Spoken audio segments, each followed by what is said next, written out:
Vous faites cette tournée, vous êtes donc recherché. Votre papa est inspecteur de police. Comment il vit Il cette... était en retraite, hein. D'accord. Donc il avait le papier chez à la maison, puisqu'on lui a donné, etc.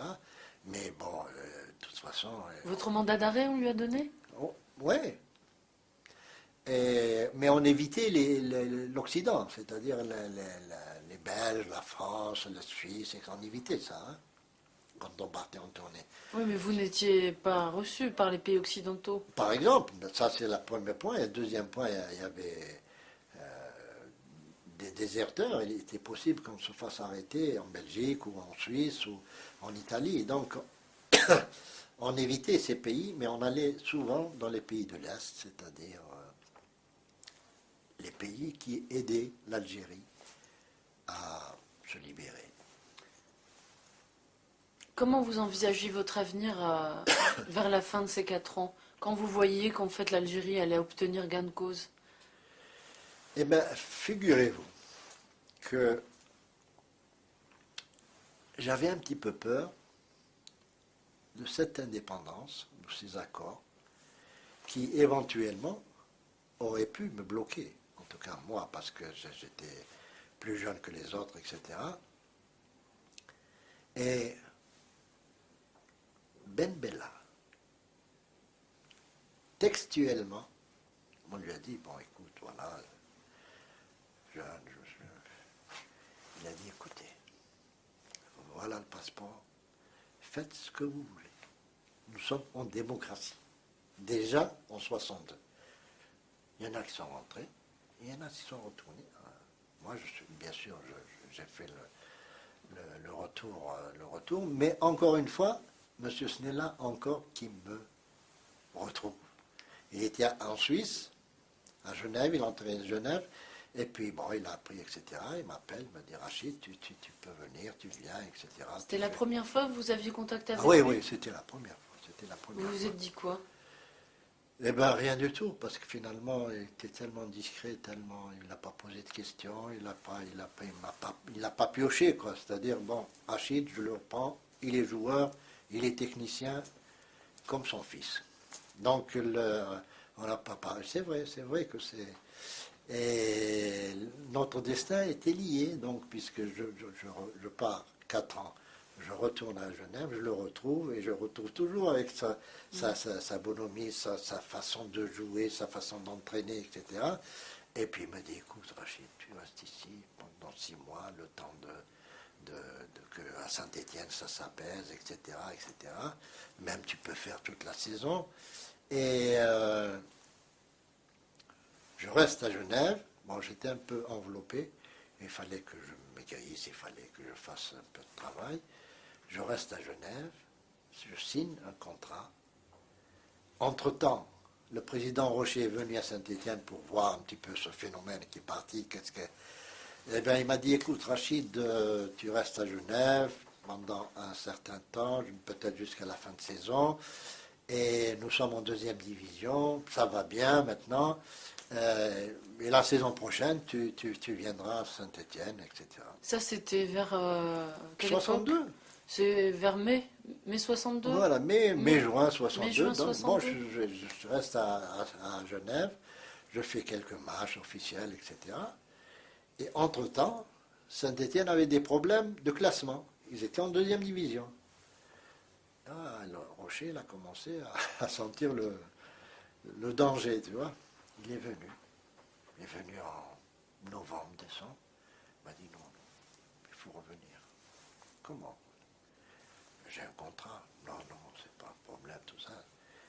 Je suis retourné à Saint-Étienne en décembre 62. Et vous aviez des appréhensions quant aux réactions du public? Non, non, non. En tout cas, j'étais peut-être inconscient. Peut-être que j'étais dans les nuages. Parce que, bon.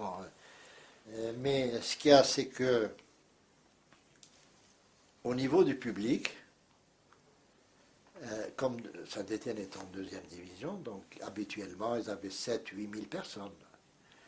Mais quand ils ont su que j'arrivais, il y avait 15 ou 16 000 personnes. Mais ils sont venus pour voir le joueur, pas pour voir le politique ou le. Donc moi, je n'étais pas vraiment bien, parce que là, bon, après, je me suis dit, écoute, de toute façon, tu fais ton match et puis terminé, quoi. Heureusement pour moi, j'ai débuté le match d'une façon extraordinaire. Quelque chose je ne sais pas d'ailleurs où j'ai été tiré ce truc-là, et tout de suite, le public, tout de suite, hein, là, ils ont vu que le joueur était joueur, et c'est à partir de là, bien sûr, il y avait des tiraillements, des trucs, des gens qui essayaient d'embêter Rocher, etc. Mais dans l'ensemble, ça s'est très bien passé et bien accepté par mes anciens coéquipiers qui ont été merveilleux. Voilà un peu mon retour à Saint-Étienne et comment on a ensuite fait de telle sorte qu'on puisse dominer le football français et lui donner un petit peu ses lettres de créance dans le domaine international. Donc vous faites la carrière que l'on connaît après 62.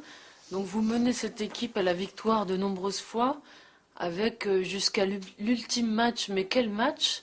La finale de Coupe de France en 1968 face à Bordeaux, que vous remportez en marquant 2 buts. 2 buts. Et c'est la fin d'une aventure stéphanoise. Comment vous vivez ces années de 62 à 68? Les faits marquants pour vous?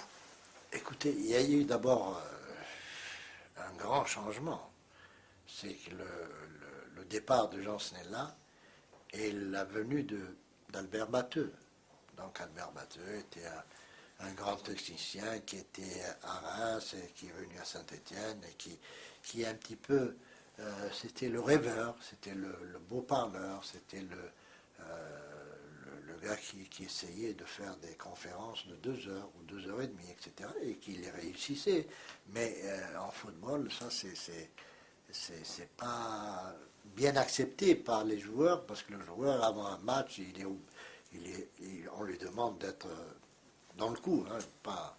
Bon, il y a eu un changement d'entraîneur et il y a eu un malentendu entre Batteux et puis moi. Et puis finalement, bon, il y a eu une petite histoire de journaliste, etc. On m'a enlevé le capitanat. Bon, le capitanat, normalement, Batteux aurait dû me défendre, même si dans sa tête, je l'ai attaqué. Mais on m'a enlevé le capitanat, j'ai continué à jouer, 68, et puis bon, la finale, il paraît que je ne devais pas jouer, par pitié, il m'a fait jouer, enfin ça je crois que c'est de la fibulation, et on joue la finale, j'ai la chance de marquer un but, le même but que Zidane a marqué dans une Coupe d'Europe, quelque chose comme ça, un centre, une reprise de volée des 16 mètres, j'égalise, c'est la joie, etc. Donc je marque le but. Et deuxième mi-temps, il y a un penalty.